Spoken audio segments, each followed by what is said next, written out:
Então vamos lá, Salmo 47, eu gostaria que vocês abrissem aí, eu farei a leitura e gostaria que você acompanhasse atentamente a leitura da palavra do Senhor. Salmo 47, nós lemos na abertura do culto 46 e agora o Salmo 47. Batei palmas todos os povos, celebrai a Deus com vozes de júbilo, pois o Senhor Altíssimo é tremendo, é o grande rei de toda a terra. Ele nos submeteu os povos e pôs sob os nossos pés as nações. Escolheu-nos a nossa herança, a glória de Jacó, a quem ele ama. Subiu Deus por entre aclamações, o Senhor ao som de trombeta. Salmodiai a Deus, cantai louvores. Salmodiai ao nosso rei, cantai louvores. Deus é o rei de toda a terra. Salmodiai com harmonioso cântico. Deus reina sobre as nações. Deus se assenta no seu santo trono. Os príncipes dos povos se reúnem. O povo do Deus de Abraão. Porque a Deus pertencem os escudos da terra. Ele se exaltou gloriosamente. Vamos orar mais uma vez? Ó Deus bendito, obrigado, ó Pai, pela Tua palavra e obrigado pelo privilégio que temos de podermos cantar a nossa fé diante do Senhor e de sabermos que o Senhor nos ouve, de sabermos que o Teu Espírito nos assiste, para que possamos fazer tudo, ó Deus, para a honra e glória do nome do Senhor e para que possamos, ó Deus, também resistir às dificuldades, desde aquelas que residem no nosso próprio coração, na nossa vida, aquelas que residem, ó Deus, em todos os ambientes por onde passamos. E nós Te louvamos porque Tu és o Deus de toda glória, e aprove ao Senhor nos dar a sustentação na vida, e aprove ao Senhor também demonstrar o Seu poder sobre a história, sobre o palco do mundo, para que o poder do Senhor, a Tua grandeza, a Tua soberania, a Tua glória, fossem estampados diante das nações, para que o nome do Senhor fosse exaltado. É uma pena, ó Deus, que nem todos Te louvam, mas nessa manhã ajude-nos, ó Deus, a Te louvar, reconhecendo a Tua grandeza, através da Tua palavra, e entendendo qual de fato deve ser a nossa postura diante de todas as circunstâncias e entendendo, ó Deus, qual é o nosso papel nessa história. É o que nós Te pedimos em nome de Jesus. Amém. É com essa pergunta que eu quero começar nesta manhã. Qual é o seu papel nessa história de Deus? Qual é o nosso papel nessa história de Deus? Já parou para pensar sobre isso? A gente normalmente pensa nessa pergunta como uma daquelas perguntas existenciais que a filosofia tenta responder. Qual o propósito da nossa existência? O nosso catecismo transforma isso em pergunta. Qual o fim principal do homem? Mas eu queria transformar isso em alguma coisa mais cotidiana sua. Qual o seu papel nessa história? Quando a gente vai encenar uma peça, todos nós recebemos, ou todos que vão participar da peça, recebem um papel. E você não pode fazer outra coisa senão aquilo que está no seu papel, porque senão você vai atrapalhar a peça, né? Na obra de Deus, nós também recebemos um papel. Qual é o nosso papel? Esse texto nos ajuda a lembrar de qual é o nosso papel e por que nós devemos fazer, nós devemos realizar o nosso papel com entusiasmo, com alegria, com disposição. Se você lembra, algumas semanas atrás, nós meditamos juntos aqui numa manhã sobre o Salmo 46. E o Salmo 46, naquela ocasião, eu disse a vocês que a princípio, junto com o 47, é uma única história. E essa história tem provavelmente como pano de fundo, como contexto, o que está escrito lá no livro de 2 Crônicas, capítulo 18 e 19. E o que está acontecendo lá em 2 Crônicas 18 e 19? Está acontecendo que o rei da Síria, o grande dominador da Síria, chamado de o grande Senaqueribe, ele tinha se voltado contra o povo de Judá, contra o rei Ezequias. Naqueles dias profetizava em Israel o profeta Isaías. E quando aquele cerco foi montado, a primeira proposta de Senaqueribe foi que o povo, para que o povo tivesse acesso a água, a comida, a alimentos, o povo deveria pagar por isso. E num primeiro momento, Ezequias, ele tenta resolver as coisas se mexendo para lá e para cá. Alguma coisa que a gente está acostumado a fazer quando surge um problema, no primeiro momento a gente tenta resolver por nós mesmos. E a gente corre para lá, corre para cá. E o que o rei Ezequias fez? O rei Ezequias, ele pegou todo o ouro, toda a prata que ele conseguiu juntar no seu reino, inclusive tirou o ouro até das portas do templo e deu para Senaqueribe, mandou entregar a Senaqueribe. Quando Senaqueribe recebeu a riqueza, ele disse: de jeito nenhum, não vou libertar vocês. Aquela coisa de gente ímpia. Ele mudou o plano, mudou e disse para Senaqueribe e disse para o rei Ezequias: vocês não vão ser livres por causa disso. O rei Ezequias se desesperou, volta, rasga suas roupas, entra no templo e começa a clamar ao Senhor então. Enquanto ele clama ao Senhor, Senaqueribe manda os seus representantes diante do povo de Judá para blasfemarem contra o Deus e começa a perguntar para Ezequias: cadê o seu Deus? Cadê esse Deus que você adora agora? Quem é Israel? Quem é Judá? Quem é essa nação que desafiou tantos outros reinos em outros momentos e agora se esconde atrás dos seus muros? E eles começaram a dizer coisas assim. Não satisfeitos, eles mandaram cartas para dentro de Jerusalém dizendo essas coisas. E então o rei Ezequias procura o profeta Isaías e fala com o profeta sobre o que estava acontecendo e pede ajuda. E ambos juntos oram a Deus. E Deus responde a oração. E Deus diz que no outro dia ele libertaria toda a nação daquele governo e daquele império ímpio que se levantava contra eles. Mas que eles não iriam fazer absolutamente nada, eles não iam colocar as mãos em arma. Nenhum guerreiro ia sair de dentro dos muros de Jerusalém para guerrear contra os exércitos de Senaqueribe. E no outro dia, foi exatamente isso que aconteceu, porque quando os poucos que sobreviveram à ação divina se levantaram lá no acampamento dos assírios, só havia cadáveres. Durante a noite Deus mandou o anjo dele, e o anjo do Senhor ceifou a vida de 185 mil homens. Já parou para pensar que número é esse? 185 mil homens, é quase o dobro da população de Itapeva inteiro. Você já imaginou esse povo dormir com saúde e acordar, ou não acordar? No outro dia só existiam cadáveres. E os que sobraram fugiram. E na sua fuga eles se esconderam num templo, e quando eles se esconderam nesse templo, 2 servos do Senhor foram lá e mataram o resto. E o povo do Senhor foi liberto. Enquanto essas coisas aconteceram, provavelmente esses 2 salmos foram compostos. O primeiro salmo, Salmo 46, é antes que o livramento viesse. E então, antes que o livramento viesse, Deus fala a respeito de si mesmo e de como ele cuidava do povo, e o salmista transcreve isso de forma poética, dizendo: Deus é o nosso refúgio, Ele é o nosso socorro, Ele é o Deus presente no meio das nossas tribulações. Na presença do Senhor há paz e tranquilidade, porque nenhuma iniciativa humana pode tirar a paz que há diante do trono de Deus. Portanto, o povo de Deus deve sim se alegrar em Deus, o povo de Deus deve sim adorar a Deus. E no meio daquela agitação que eles estavam vivendo, o próprio Deus diz através dos salmistas: aquietai-vos e sabei que eu sou Deus. Eu sou exaltado na terra e eu sou exaltado nos céus, porque fora de mim não há outro Deus. E então o Salmo 46 termina dizendo o seguinte: fiquem quietos, porque vocês vão ver que eu sou exaltado não só no céu, mas eu sou exaltado na terra. No outro dia, só cadáveres no acampamento dos assírios. E então o Salmo 47 é escrito, porque é como se o rei Ezequias e como se todo o povo de Israel tivesse inaugurado o reino naquele dia, porque na noite anterior eles estavam prestes a sucumbir diante da Assíria. E depois, naquela manhã, quando Deus venceu aquela batalha sem que eles tocassem em armas, é como se eles tivessem renascido, porque a situação deles era uma situação de morte. E muitas vezes na nossa vida nós adormecemos assim também, ou tentamos adormecer assim também. Sabe aquele dia que você chega e fala assim: a minha situação é uma situação de morte. Seja por uma enfermidade, seja por um problema que você está enfrentando, de relacionamento, um problema profissional. Às vezes a gente chega em situações que nós vivemos assim, uma situação de morte. E é nessa hora que eu preciso saber qual é o meu papel nessa história de Deus. E aí nós voltamos à pergunta. E quando Deus disse lá no final do 46 para aquele povo: aquietai-vos e sabei que eu sou Deus, está dizendo assim, ó: fiquem quietinhos e lembrem que eu sou Deus. E também, se vocês se lembram que eu sou Deus, vocês precisam lembrar quem vocês são também. E o Salmo 47 é escrito para lembrar disso, lembrar qual é o nosso papel, enfatizando o papel de Deus e mostrando o que nós somos nessa história de Deus. É assim que começa este Salmo 47.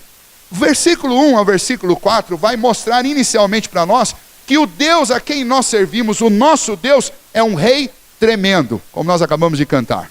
Se ele é um rei tremendo, o que eu devo fazer? Qual é o meu papel nessa história desse Deus tremendo? O meu papel é o papel de adorador. E não apenas de um adorador intimista, alguém que está voltado para dentro de si. Muito pelo contrário, é o papel de um adorador extremamente entusiasmado e voltado para fora, porque ele não está voltado para si mesmo, ele está voltado para Deus. As motivações que levam a adorar a Deus e a glorificar a Deus não estão dentro dele. As motivações estão, muito pelo contrário, fora dele. As motivações estão em Deus. Então é esse o nosso papel. O papel nosso, nós somos criados por Deus e nós temos essa resposta na Bíblia, nas nossas confissões, nós falamos disso constantemente e temos essa resposta escrita no nosso coração. O homem foi criado para adorar a Deus. Esse é o nosso papel. Mas essa adoração não é uma adoração do jeito que eu quero, do jeito que eu gosto. É adoração do jeito que Deus quer, do jeito que Ele gosta, do jeito que Ele merece. Porque Ele é um Deus tremendo. Como é que você adora um Deus tremendo, sendo assim tão pequeno? Nós somos pequenos. E apesar de sermos pequenos, Deus quer ser adorado por nós. Então, quanto de mim eu vou envolver nessa adoração? Bom, se eu sou menor que Deus, automaticamente eu vou envolver tudo nessa adoração. Todas as minhas forças.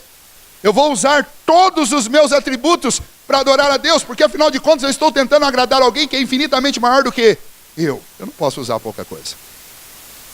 Quando um jovem está tentando conquistar uma moça, e ela é igual a ele, então ele vai fazer o quê? Ele não vai usar todos os seus atributos na primeira semana. Ele vai começar um pouquinho do seu vocabulário, ele vai começar um pouquinho da sua beleza, mas ele não vai pôr a primeira roupa na primeira semana.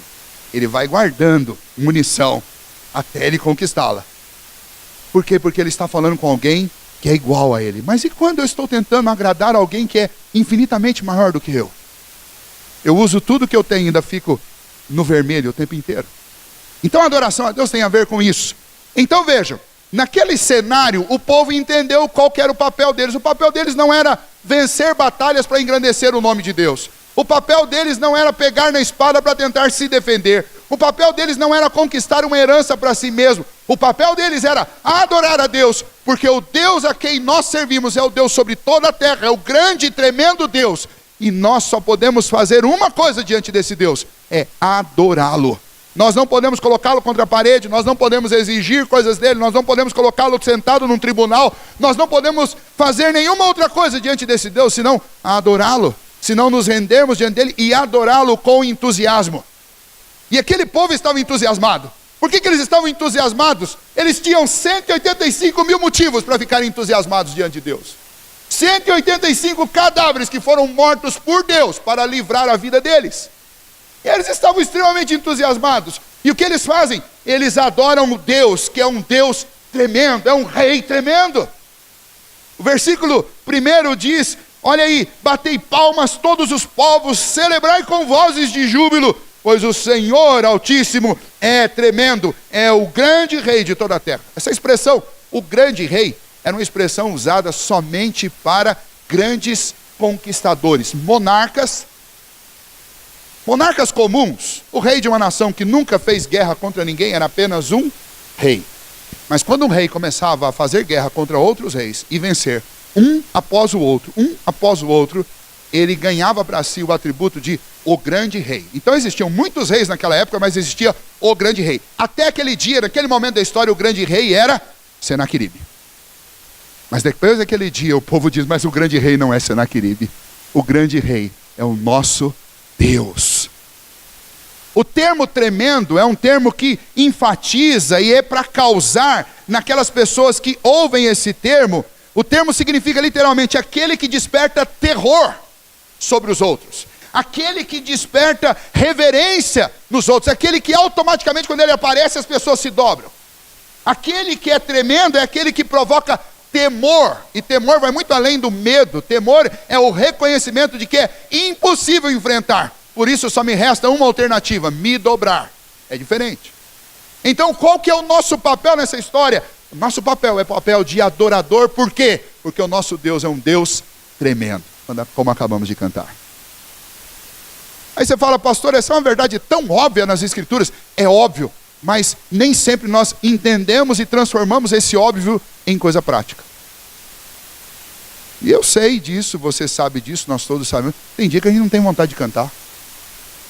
É como se a gente acordasse e falasse assim, Senhor, estou pedindo um negócio a semana inteira, você não me responde, hoje também eu não canto. Eu não vou cantar. Às vezes a gente chega na igreja com esse sentimento, hoje eu não vou cantar, não canto. E a ideia é como se nós estivéssemos falando com alguém que é igual a gente. A ideia é como se nós estivéssemos diante de um Deus que pode ser enfrentado. Você já parou para pensar nisso? Deus não pode ser enfrentado. Só existe um jeito de me relacionar com Deus, é adorando. De qualquer outra maneira, eu morro. De qualquer outra maneira, eu estou perdido. De qualquer outra maneira, como diz a dona Graça, eu vou jogar sujo com Deus. E quem joga sujo com Deus termina como aqueles 185 mil lá, mortos. Porque diante de Deus eu só posso ser uma única coisa, eu só posso ser um adorador. E não é qualquer adorador, é um adorador entusiasmado. O texto começa com bater palmas, e esse Salmo 47 aqui, ele dentro da nossa denominação, ele é um salmo que traz uma certa controvérsia. Porque existe aquela discussão, bate palma, não bate palma, bate palma, não bate palma, e algumas pessoas vão dizer, o único texto da Bíblia que tem um argumento para bater palma é o 47, e daí quem é contra diz, mas de jeito nenhum não pode, porque ele está falando de uma adoração universal e não uma adoração solene no templo. Eu fico admirado da criatividade de alguns teólogos. As pessoas complicam aquilo que não é para ser complicado, aquilo que é para ser simples. Então eu vou abrir um parênteses aqui para falar esse negócio de palma. Palma é expressão, numa adoração, num culto, é expressão de alguém que está entusiasmado diante de Deus. Aí tem uma turma aí de legalista, que não bate palma, não gosta que os outros batem, e fica brigando por esse negócio. Inclusive dentro da IPB, gente grande. Eu estou falando coisa aqui que tem gente grande. E eles vão dizer assim, mas pastor, não há um único versículo na Bíblia que diga que as pessoas batiam palma dentro do templo. E é verdade, irmãos. Não tem um único versículo na Bíblia que diga que as pessoas batiam palma dentro do templo. E sabe por que elas não batiam palma dentro do templo? Porque a solenidade que era exigida dentro daquele templo, ela era uma solenidade que apontava para a santidade de Cristo. Porque tudo, absolutamente tudo que acontecia dentro do templo apontava para Cristo.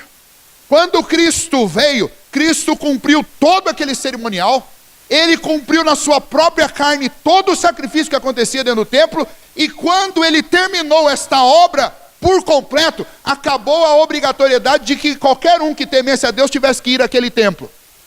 E o templo que nós temos aqui não tem nada a ver com o templo lá de Jerusalém.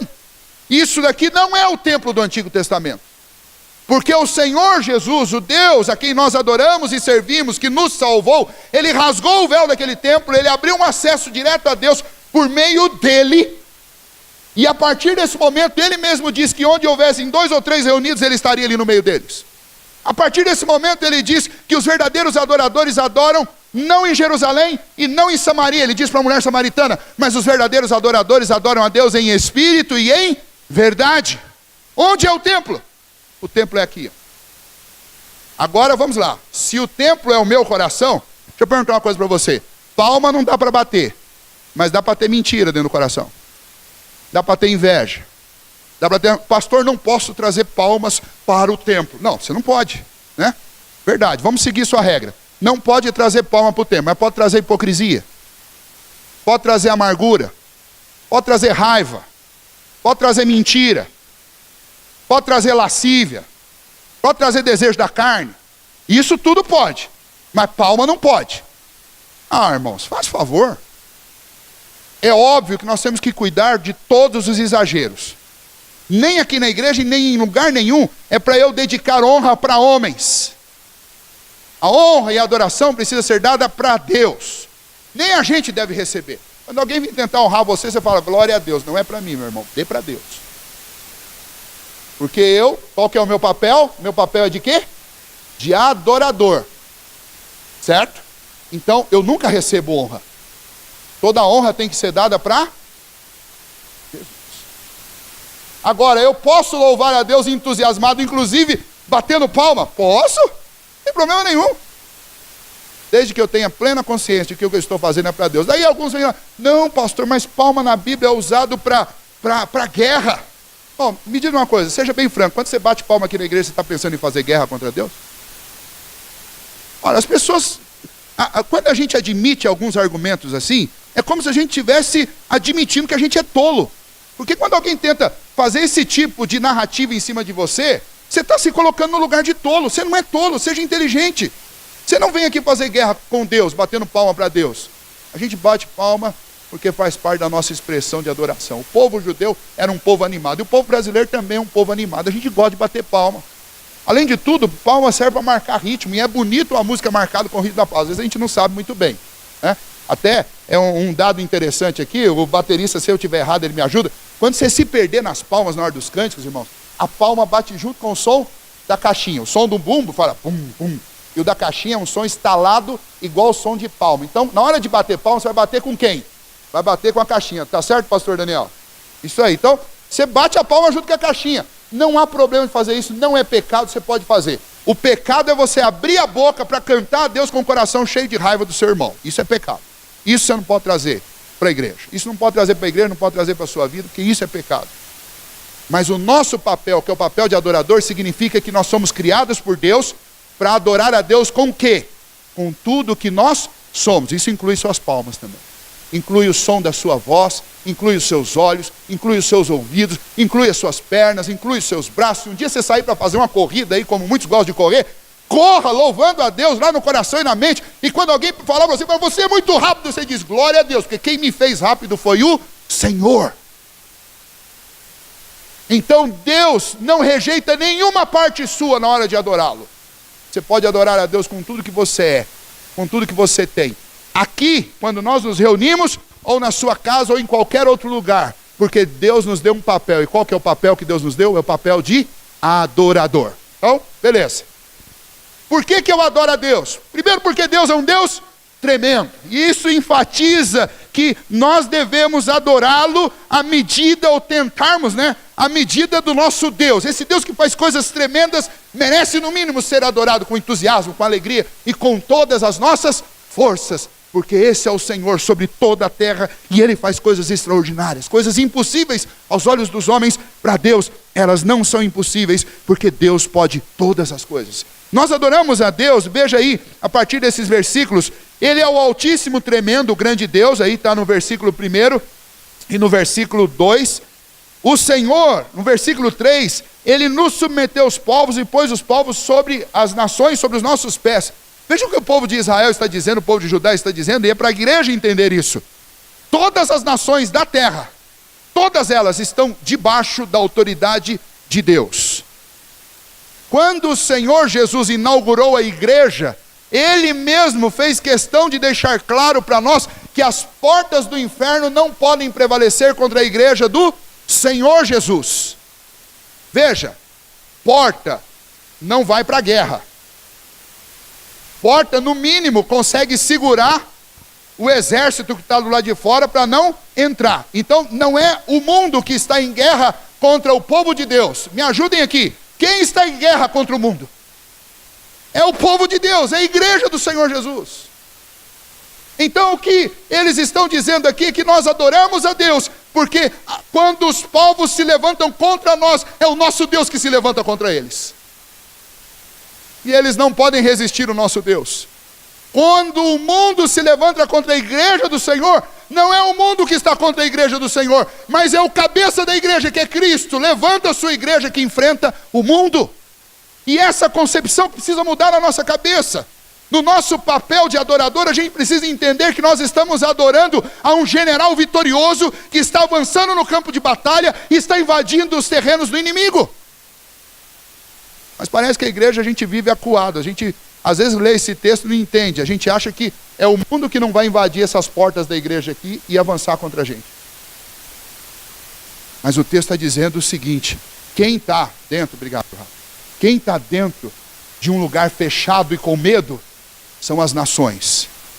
E quem está do lado de fora, avançando as fronteiras do reino, é o Senhor. Lembra que o contexto desse texto é um cerco militar. E no contexto desse texto de um cerco militar, os papéis se invertem pelo poder de Deus. O povo que estava fechado dentro do cerco, agora passa a ser o povo que as pessoas temem, porque à frente deles vai um Deus tremendo, que põe debaixo da autoridade todos os povos e todas as nações. Então, irmãos, ao invés de nós estarmos aqui de cabelo em pé com as coisas que andam acontecendo no mundo, nós é que tínhamos que estar adorando a Deus de forma tão convicta, vivendo com confiança em Deus de forma tão plena, que o mundo tivesse medo de nós. E o mundo é que estivesse lá do lado de lá orando e pedindo: Senhor, livra a gente desse povo. É isso que tinha que acontecer. Mas infelizmente, como Jesus criticou os próprios apóstolos, nós somos tão tardios para crer, tão tardios para confiar em Deus, que mesmo tendo um Deus tremendo, o grande rei como o nosso Senhor, a gente continua com medo do mundo. E continua com medo dessa sociedade, da cultura do nosso tempo, o que eles estão fazendo. E está com medo do que eles vão fazer com a família, com medo do que eles podem fazer com os nossos filhos, com medo de tudo. Mas os adoradores de Deus não são assim. E Deus te chamou e me chamou para adorá-lo. Adoradores não adoram com medo do mundo. Nós só tememos uma única coisa. Nós só tememos o poder do nosso Deus. Não é assim que tem que ser, irmãos? Então veja que a gente precisa mudar a nossa concepção. É exatamente por não entender qual é o meu papel que eu fico com medo. Quando eu me ponho no papel de Deus, daí eu fico com medo. Por quê? Eu tenho força? Eu não tenho força. Quando eu me ponho no papel de Deus, aí eu tenho que morrer de medo mesmo, porque eu não consigo dar conta nem do meu vizinho. Agora, quando eu me ponho no papel de adorador, e adoro o Deus vivo e verdadeiro, eu não tenho que ter medo de nada. Nem do futuro, nem do presente, nem das coisas do porvir, porque nenhuma dessas coisas pode nos separar do amor de Deus. Deixa eu caminhar um pouquinho mais rapidamente para terminar esse salmo. O versículo 5 fala que o nosso Deus é um rei triunfante. Por que nós o adoramos? Porque ele é o rei que triunfa. Ele não apenas é o grande rei, ele é o tremendo rei, mas ele é o rei que triunfa sobre tudo. E aqui há uma referência profética a respeito de Cristo Jesus. Porque quando você lê, veja lá o versículo 5. Subiu Deus por entre aclamações, o Senhor ao som de trombeta. A referência aqui é a seguinte: todas as vezes que o povo de Israel contava com o auxílio de Deus para vencer uma batalha, os profetas, os escritores do Antigo Testamento diziam que Deus desceu e batalhou e lutou por nós. Você vai encontrar essas referências a respeito de Deus descendo do seu trono e ajudando em várias partes. Você acha isso em Gênesis 11, em Gênesis 18, em Isaías 37. Você vai encontrar isso nas Escrituras, afirmando que o Senhor desceu para lutar as nossas lutas. E depois você vai encontrar referências dizendo que o Senhor subiu glorioso, ou seja, ele venceu. Mas todas essas afirmações do Antigo Testamento, elas apontam para uma realização máxima dessa imagem de Deus descendo e depois subindo glorificado. E a gente sabe muito bem que é a encarnação de Cristo Jesus. E então esse salmo, de forma profética, está dizendo: Deus veio em nosso socorro, e ele foi aqui entre nós, ele foi a âncora da nossa sorte, ele nos deu a vitória e ele subiu glorificado. O apóstolo Paulo, ele vai fazer essa mesma referência lá na carta aos Efésios, no capítulo 8, versículo 10, inclusive no capítulo 4, versículos 8 a 10, citando exatamente o Salmo 47. Ele desceu, subiu vitorioso, e o seu prêmio são homens que ele libertou, e ele distribuiu a esses homens dons. É a ideia de que quem é aquele que desce para ver o que se passa na terra entre os homens? Quem é aquele que se condói? Quem é aquele que se envolve conosco, nos ama, se sacrifica para nos salvar, nos ama até o fim e nos salva? Este é Jesus. Então esse salmo, ele também é profético, e ele fala sobre isso. Ele fala que esse Deus não é um Deus ausente, mas é um Deus presente, envolvente. É um Deus que se doa, é um Deus que toca as pessoas com o seu amor. É um Deus que defende os seus. Veja que expressão maravilhosa é essa que ele coloca. Se você voltar no versículo 4, ele diz: escolheu-nos a nossa herança, a glória de Jacó, a quem ele ama. Por que eu adoro esse Deus? porque esse Deus triunfante, Ele me ama. Ele escolheu para mim uma herança, e eles estavam fazendo referência ao fato de Deus ter escolhido a terra de Canaã e dado para os descendentes de Jacó. Mas aquela terra de Canaã, dada aos descendentes de Jacó, ela é tipificação do novo céu e da nova terra que o Senhor dá àqueles que o próprio Senhor amou e pagou pela vida deles por meio do sangue de Cristo Jesus. Esse Senhor desce da glória, vem aqui, luta as nossas guerras, nos concede graciosamente a vitória e sobe glorificado. Qual é o meu papel nessa história? Eu não vou salvar ninguém, eu não tenho como redimir ninguém, eu não tenho como vencer batalha alguma, porque nessa história o meu papel é o papel de adorador. E eu adoro porque Ele é um Deus tremendo, e eu adoro porque Ele é um Deus triunfante. Entenda o seu papel. Qual é o meu papel na história de Deus? É o papel de adorador. Por que eu adoro? Finalmente, eu adoro porque Ele é o Rei dos Reis. Ou seja, todos os reinos na terra estão completamente nas mãos de Deus. Você acha mesmo que tem alguma coisa acontecendo no planeta fora da vontade de Deus? Nada. Os homens tramam, e eles tramam muito bem tramado, mas eles não podem frustrar os desígnios de Deus. Nas suas tramas eles não contam com uma coisa: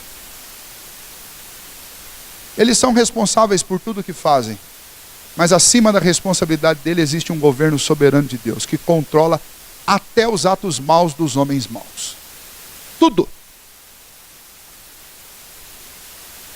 E então, quando o salmista diz que Ele é o Rei dos Reis, ele está dizendo, se Senaqueribe quer se levantar contra nós, ele quer se levantar contra nós porque Deus o incitou a isso. Mas ele é responsável, porque ele faz, porque ele gosta, não porque ele obedece a Deus. Porque, diferente do povo de Deus, os outros não sabem o seu papel nessa história.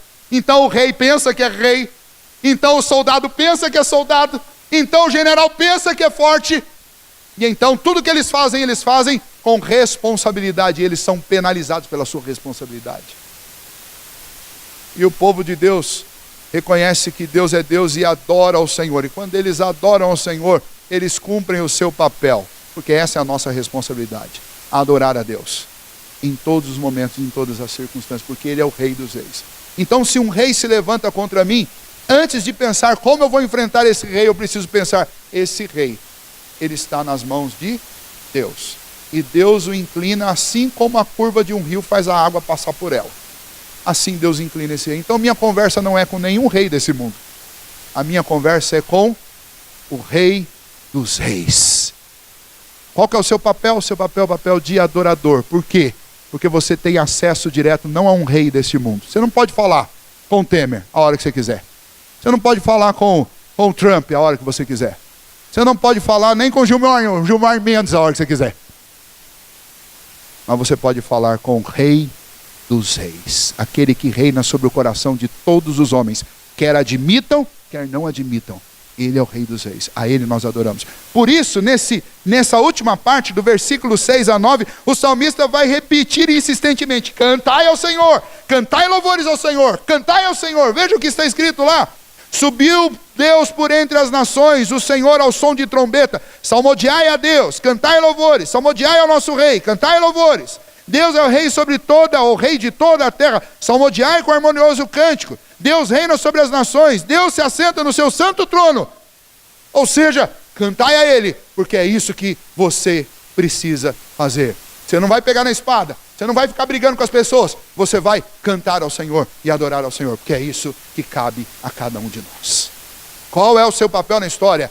Seu papel é o papel de adorador. Você adora a Deus orando, você adora a Deus cantando, você adora a Deus pulando, você adora a Deus, se você quiser adorar a Deus batendo palma, você pode bater palma, adorar a Deus, você só não pode deixar de adorar a Deus, porque nós somos criados para isso. Todo ser que respira, louve ao Senhor, porque é esse o papel que Deus nos deu. Então deixa eu aplicar isso de maneira rápida para vocês. Como é que você está hoje? Se as circunstâncias da vida trouxeram você a um dia triste, hoje você vai louvar a Deus, não vai conseguir fazer com todo entusiasmo, porque se você juntar todas as forças do seu corpo, ainda assim ainda vai sair aquele louvor contrito. Mas é com esse louvor contrito, que é tudo que você tem, que você vai louvar a Deus e falar: Senhor, eu quero te agradecer até pelas tristezas que eu estou passando hoje, porque esse é o meu papel. E eu confio no Senhor. Eu sei que o mesmo Deus que trouxe dias tristes, Ele também vai trazer dias felizes. Se vivo, vivo para o Senhor. Se morremos para o Senhor, morremos. Meu querido irmão, esse é o nosso papel. E pouco. Não precisa de grandes explicações. Então, meu conselho para você é: louve e adore ao Senhor. Às vezes a gente precisa cantar aquela música sem palavra e sem som. Sabe aquela música silenciosa, que é aquela música só do coração? Mas é adoração a Deus, porque Deus nos enxerga por dentro. Aí pode até ser que alguém do seu lado pense: o irmão não está cantando, mas você canta assim. Tem dia que não sai a voz. Você canta no coração. O segundo conselho que eu quero dar para você é que, se por algum motivo você está desanimado nesse seu papel de adorador, porque de repente as respostas que você queria ainda não chegaram, eu quero desafiar você a perseverar e confiar no Senhor e continuar adorando, mesmo quando as respostas ainda não tiverem vindo. Lembre de Pedro e Silas, de Paulo e Silas na prisão. Lembram o que aconteceu com eles? Adoravam a Deus depois de terem sido julgados injustamente, surrados, despidos e acorrentados no interior de uma prisão. E o que eles estavam fazendo? E a missão deles era a missão mais justa possível. Eles estavam levando o evangelho. E o que eles fizeram durante a madrugada? Eles adoravam a Deus. O que deve nos mover a adorar não é os sims que Deus vai me dar, nem os tesouros que Ele vai me dar. O que deve me levar a adorar sempre é o fato de que eu fui criado por Deus para isso. E eu estou adorando o Rei dos Reis. Então, a minha alegria não pode ser movida pelo meu ânimo. Aliás, a minha adoração não pode ser movida pelo meu ânimo. A minha adoração deve ser movida pela minha fé no Deus Todo-Poderoso. E a terceira aplicação que eu quero dar para você: se você estiver muito alegre, muito entusiasmado, de maneira alguma, nunca peça a Deus. É melhor viver triste do que na alegria você confundir o motivo da alegria ou do sucesso com outro que não seja Deus. Porque às vezes acontece que Deus nos abençoa e nos dá tantas vitórias, e no auge das nossas vitórias a gente começa a achar que nós somos os responsáveis por isso. Então talvez a sua realidade seja o oposto do que eu acabei de falar aqui. Não, pastor, hoje eu estou pulando de alegria porque as coisas estão dando muito certo para mim. Então lembre, qual que é o seu papel? É de adorador. Então adore a Deus, porque se está dando tudo certo é porque Deus quis que desse tudo certo. Ele é o Deus tremendo, Ele é o Deus triunfante, Ele é o Rei dos Reis, e nós somos os seus adoradores. Que Deus te abençoe nesse dia, que você possa usar tudo que você tem e toda a sua criatividade e força para adorar ao Senhor. Quero chamar os meninos aqui para nós cantarmos o hino adorando a Deus, que é o firme nas promessas do Senhor Jesus, para a gente dar uma animada no final desse momento de reflexão, porque é isso que esse salmo pede de nós: alegria, ânimo, entusiasmo na presença de Deus, porque Ele é o Senhor sobre todas as coisas. Independente das circunstâncias, Ele é o Senhor das nossas vidas. Tudo está nas mãos dEle. A Ele servimos, a Ele adoramos, por Ele vivemos, por Ele morremos. Vamos ficar em pé?